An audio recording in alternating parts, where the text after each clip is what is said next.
दोस्तों, छात्र आंदोलन के नाम पर जिस तरह से अभिजीत दीपके के तिलचट्टों ने दिल्ली में दंगा कराने की कोशिश की थी, दिल्ली में उत्पात मचाया था, धीरे धीरे उन सभी की कलई खुलना शुरू हो गई थी। क्योंकि जिस तरह से इन लोगों ने प्रधानमंत्री को और बाकी सभी को गालियां दी थी, प्रधानमंत्री ने तो इन्हें माफ कर दिया था, लेकिन उनके समर्थक अब इन्हें माफ करने के मूड में नहीं दिखाई दे रहे और वो इन्हें कोर्ट तक घसीट रहे हैं, जिसमें सबसे ऊपर रिजवान अहमद का नाम आ रहा है।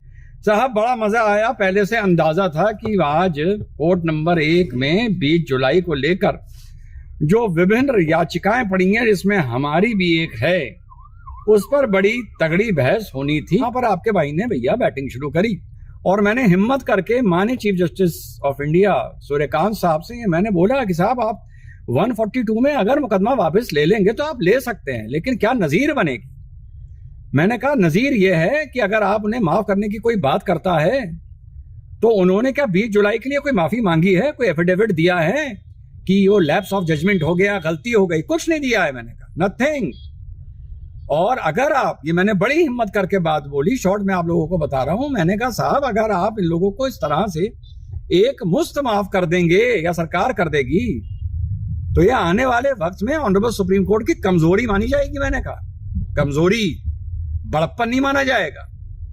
मैंने कहा आज मैं अभी सुबह देख के आया हूं कि सौरभ दास का ट्वीट आया है कि सुप्रीम कोर्ट की लॉन में प्रेस कॉन्फ्रेंस करेंगे। मैंने कहा मिलॉर्ड, सुप्रीम कोर्ट की लॉन में प्रेस कॉन्फ्रेंस कर रहे हैं, कल को ये सुप्रीम कोर्ट के अंदर प्रेस कॉन्फ्रेंस करेंगे, ये चैलेंज कर रहे हैं। तो साथियों, ये हुआ है, कोई भी रिलीफ नहीं लेने दी, कोई भी छोटी मोटी।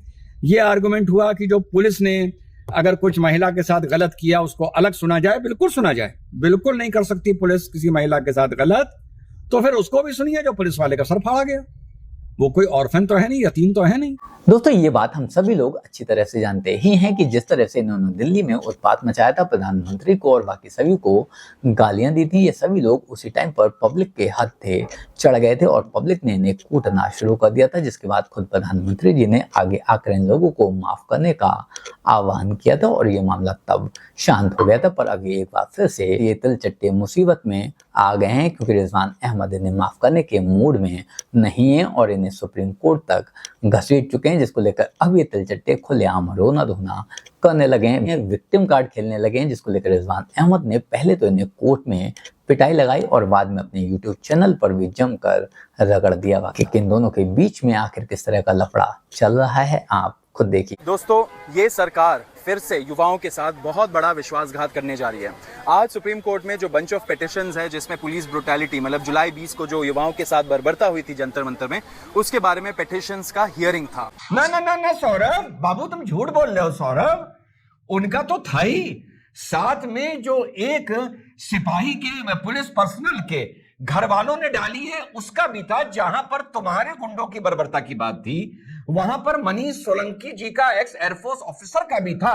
जहां पर यह बात थी कि 20 जुलाई के दंगाइयों को माफ नहीं करना चाहिए और ऑर्गेनाइजर्स को भी इसमें जिम्मेदार ठहराना चाहिए on the basis of accountability. वो भी थी। बावले, तू सिर्फ अपनी बात क्यों बता रहा? उस हियरिंग में हम दोनों गए थे। वहां पे आज सुप्रीम कोर्ट के जजेस ने क्लियर कर दिया एंड सरकार से क्लियर करके बोला कि आप हमें एफआईआर्स, जो सारे देश भर में एफआईआर्स हुए छात्रों के खिलाफ, युवाओं के खिलाफ, उसका एक लिस्ट दे दीजिए। वो लिस्ट मिलते ही हम अपना आर्टिकल 142 पावर यूज करके वो सारे एफआईआर्स ए बाबू, ए भैया, कहां खड़े थे तुम? जो तुम्हें बोला कुछ जा रहा था, सुनाई कुछ दिया जा रहा था। भैया, ये सुप्रीम कोर्ट ने कब बोला? बाबू यार, इतना ना खिसियाओ कि सुप्रीम कोर्ट के लॉन में खड़े होकर पीछे सुप्रीम कोर्ट दिखाकर तुम ऐसे झूठ बोलोगे। बिल्कुल बेबी किस्म के आदमी हो यार तुम। एक बेबी शदाब था, एक बेबी तुम हो। भैया, ये कब बोला सुप्रीम कोर्ट में? और सुनो, ऐसा है ना, जो पहले 142 की बात हुआ करती थी, जो सुप्रीम कोर्ट ने कुछ बोला था या तब बोला था, बाबू तब तक हम बीच में नहीं आए थे ना। हाँ, समझो बात को। हमारा वजन कितना है ये हमें नहीं पता, पर जहां खड़े हो गए पल्ला उधरी का भारी होगा। तो बेटा, हम तब नहीं आए थे जब तुम खुली बैटिंग कर रहे थे, तुम्हारे वकील खुली बैटिंग कर रहे थे और जो यूनियन ऑफ इंडिया थी थोड़ी सी बैकफुट पर थी, थोड़ी सी डिफेंस पर थी। तो ये तो इनकी खिसियाट है। अब आपने समझा, खिसियाट को देखते हुए आपको लग रहा होगा यार ये पेपर की हेडलाइन और मीडिया की हेडलाइन तो कुछ और बता रही है। भैया, मीडिया की छोड़ो, जो आपके भाई ने कल आपको बताया था शॉर्ट में, वही हकीकत है। और वैसे बाकियों ने भी जो उस पे सारे प्रोग्राम बने हैं, थोड़ा थोड़ा वो टेक्निकल मिस्टेक कर गए पर चलता है। तो साहब पीटीआई में जो इनका बयान आया है सुनिए, the government delegation had assured us that it would request the Supreme Court to invoke Article 142 and quash all the FIRs। यानी ये कह रहे हैं कि हमसे गवर्नमेंट के डेलीगेशन ने ये कहा था कि हम सुप्रीम कोर्ट से बोलेंगे कि आर्टिकल 142 में सारी एफआईआर क्वैश कर दी जाएंगी। However, they did not give us this assurance in writing। अच्छा, बहुत पढ़े लिखे हो, बिना रिटन के ले लिया। चलो, today we saw that the Supreme Court is willing to quash all the FIRs, but nothing came from the union government। अबे काहे इतना झूठ बोले जा रहे हो यार? वो पहले की बात थी जब सुप्रीम कोर्ट ने कहा था 142 भी हम आर्टिकल 142 लाकर अपना इनहेरेंट पावर इस्तेमाल कर एब्सोल्यूट जस्टिस के लिए सारी एफआईआर क्वैश कर सकते हैं।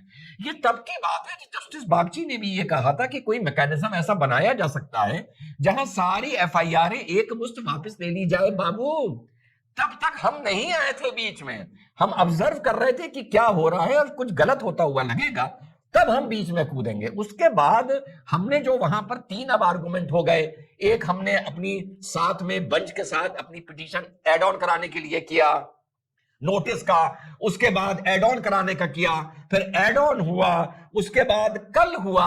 बाबू चीजें बहुत बदल गई। तुम्हें बड़ी लूज बॉलें मिलनी थी। अब जब रिजवान अहमद की वहां यॉर्कर आनी शुरू हुई तब तुम्हारे सारे वकील फड़फड़ाते हुए नजर आए। तो भैया ये बता दूंगा आप लोगों को कि ऑनरेबल सुप्रीम कोर्ट ने कब कहा, कुछ नहीं कहा है मुझे नहीं पता, कल कुछ नहीं कहा है, इत्तू सा भी रिलीफ नहीं दिया जो ये लोग मांग रहे थे, और उसके अलावा सारी चीज हाई पावर्ड कमेटी के पास भेज दी है। जब मैं आप लोगों से बात कर रहा हूं तो हमारी दिल्ली की टीम, जो मेरा सजेशन है हाई पावर कमेटी को, क्योंकि हम सबको बोला गया है सजेशन देने के लिए, वो वहां पर आज दोपहर तक वहां पर सीजीआई साहब के कोर्ट में हमारी तरफ से जो सजेशन है वो वहां पर प्रेजेंट कर देंगे। बाद में ये लिख रहे हैं बेचारे परेशान होकर, personally we do not want any high powered committee, we want the assurances given to us to be fulfilled। बेटा जो तुमने 22 अश्योरेंस सरकार को दिए थे धरना करने से पहले, तुम उनको फुलफिल कर दो। हम तुम्हारे साथ खड़े होकर हम सरकार के खिलाफ मुकदमा लड़ने के लिए वहां पर तैयार हो जाएंगे। अब इन कॉकरोचेस की मुसीबत ये हो गई कि ना तो ये रिजवान अहमद को कोर्ट में फेस कर सकते हैं, कोर्ट में लड़ सकते हैं, और ना ही किसी डिबेट में, ना ही बातचीत में। तो बस वीडियो बना देते हैं और रोना धोना करने लगते हैं, विक्टिम कार्ड खेलने लगते हैं, अपने आप को बेचारा दिखाने लगते हैं। हालांकि कहीं से भी ना तो विक्टिम है और ना ही बेचारे, इसलिए इनको सजा मिलनी तो जरूरी है, क्योंकि जिस तरह की गंद इन लोगों ने देश में फैलाई थी वो एक गंदी मिसाल बन सकती है। बाकी के छात्र उसी रास्ते पर ना चल पड़े, इसलिए इन लोगों को सजा मिलनी जरूरी भी है। बाकी आप लोग इस बारे में क्या सोचते हैं कमेंट कर जरूर बताएं। जल्द मिलते हैं किसी नए वीडियो में नए टॉपिक के साथ। तब तक गुड बाय, नमस्कार, जय हिंद।